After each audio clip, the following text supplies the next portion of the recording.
morning mga ka-rides! Kumusta kayo? Gawin tayo ng overpass dito sa Santa Lucia. Ayan.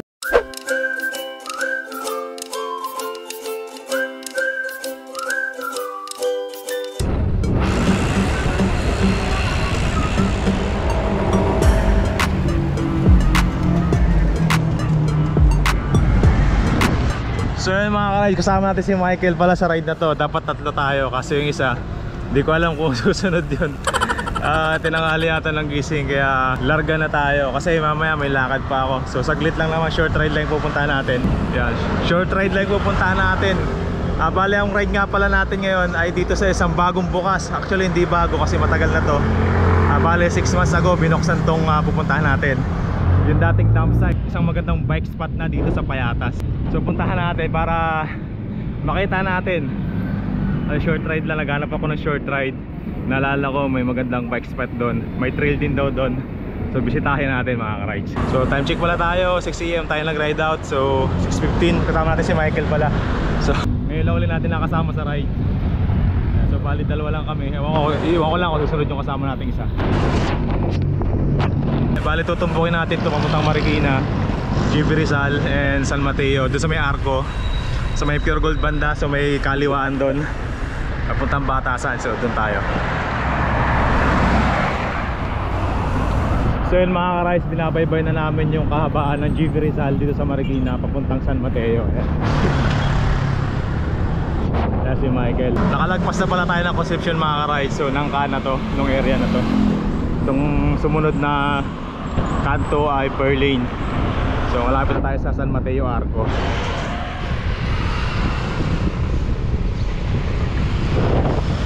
So yun mga ka-rides, nakalagpas na tayo sa Arco ng San Mateo. Ayan, bali dito may kaliwaan dito sa unahan sa may Pure Gold. So kakaliwa tayo dyan.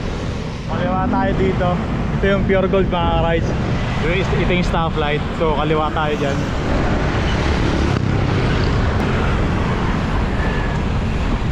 Mga reference sa mga hindi taga rito. Pupunta tayo Timberland, pwede kayo dumaan dyan.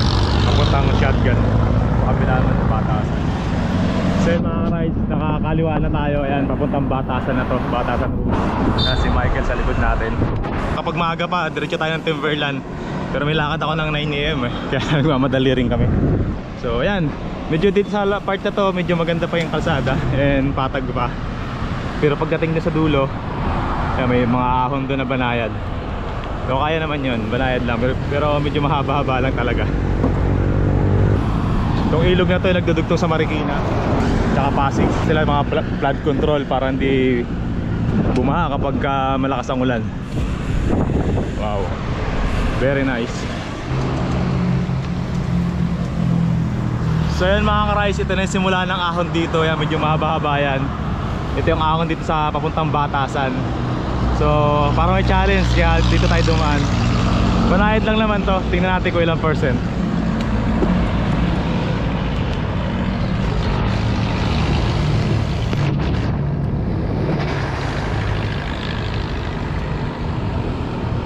Yan, silipin natin kung ilang percent to. Pero tingin ko nasa 5% lang to. Ba, pumapalo ng 6 pumapalo ng 6-7% din Kunat-kunat din pala to. Pero mahaba to mga ka-rides. Bungad pa lang to. Tingnan natin doon.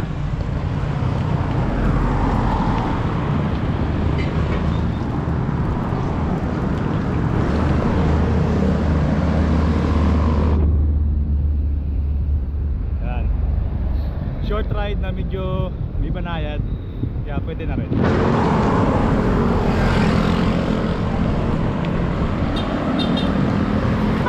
7% din pumapalo na.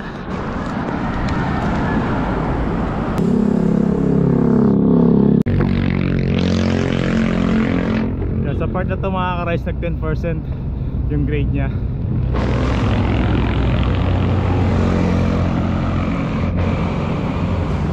Pero hindi siya makunat. Hindi katulad ng ibang way talaga na kahit 5% makunat.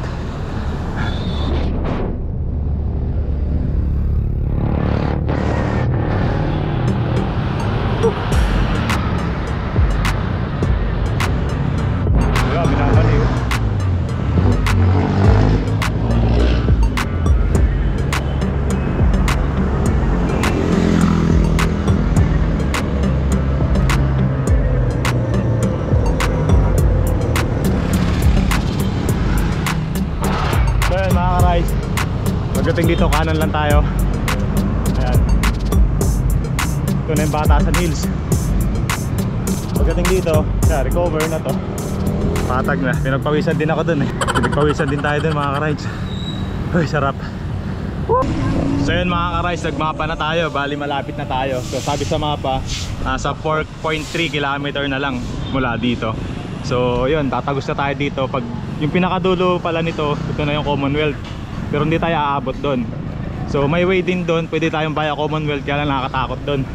Kaya chinaga na namin tong ahon dito. And bukod doon ay challenge na rin. Short ride lang naman to, kaya okay lang na may mga ganong banayad na ahon. So maiksi lang naman siya, kaya okay lang, di naman masakit. So ito na yung Commonwealth mga ka-rides, yung dulo na yan. So bali kakanan daw tayo dito banda. Saan ba yun? Hanapin natin. Tinuturo ng mapa, kanan daw. Ayun, turn right daw tayo doon. Yung pinapasukan ng sasakyan. Tara, let's go. From dito, malapit na 3 kilometers lang pala from dito. So malapit lang. Dito kanan daw pala tayo dito. Ito, meron din namang nakamarker doon. Ayun o, Payatas Dam Site. Ayan. So dati kasi dam site talaga to dati. Pero ngayon wala na yata nagtatapon ng basura dito. Kaya free na at isang magandang bike spot na daw sa ngayon. Yung mga rides, madadaanan nyo yun. Tapos pagdating dito sa unahan, 1 kilometer na lang. So malapit na tayo. Marami rin palang truck na mga dumadaan dito, ingat kayo. Rides, pero tatanong tayo. 200 kasi meron dito tsaka doon. So sabi dun sa mapa, nandito tayo eh. So pag ganun, dito nga tayo dadaan. So yun, ito ba? Ito ba? Ito. Sarado.